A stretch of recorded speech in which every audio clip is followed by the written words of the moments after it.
இன்றைக்கி சத்தான சமையல் பார்த்திங்கன்னா நெடக்கடலை உருண்டை தான்.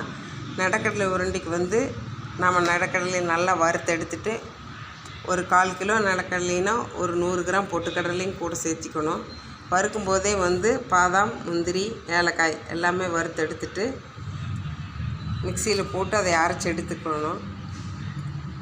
அதுக்கு வந்து தேவையான அளவு கட்டி வெல்லத்தை வந்து முதல்ல இது எல்லாமே அரைச்சி எடுத்துட்டு அதுக்கப்புறம் பொடியானதுக்கப்புறம் தேவையான அளவு கட்டி வெல்லத்தையும் போட்டு மிக்சியில் ஒரு ரவுண்ட் அடிச்சுட்டு எடுத்து கொட்டி கொஞ்சம் நேரம் ஆற விட்டு அப்படியே பிடிச்சோம்னா நல்லா லட்டு சைஸுக்கு நல்லா வந்துடும். ரொம்ப சத்தானதும் கூட. இதுவும் வந்து ஸ்கூலில் வந்து ஸ்நாக்ஸ் பாக்ஸுக்கு வச்சுக்கலாம். பெரியவங்கள்லேருந்து எல்லாத்துக்குமே ரொம்ப நல்லாயிருக்கு சாப்பிட்றதுக்கு.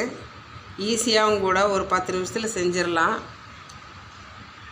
ஏதாவது சாப்பிட்றதுக்கு இல்லைன்னு குழந்தை கேட்டாங்கன்னா உடனே வந்து வறுத்து எடுத்தோம்னா ஒரு 10-15 நிமிஷம் கூட ஆகாது இது செய்கிறதுக்கு. இதே மாதிரி நெடக்கடலை லட்டு நீங்கள் செஞ்சு சாப்பிட்டு பாருங்கள். குழந்தைகளுக்கெல்லாம் ஸ்நாக்ஸ் பாக்ஸ் வைக்கிறதுக்கு செஞ்சு சாப்பிட்டு பாருங்கள். ரொம்ப நல்லாது சத்தானதும் கூட.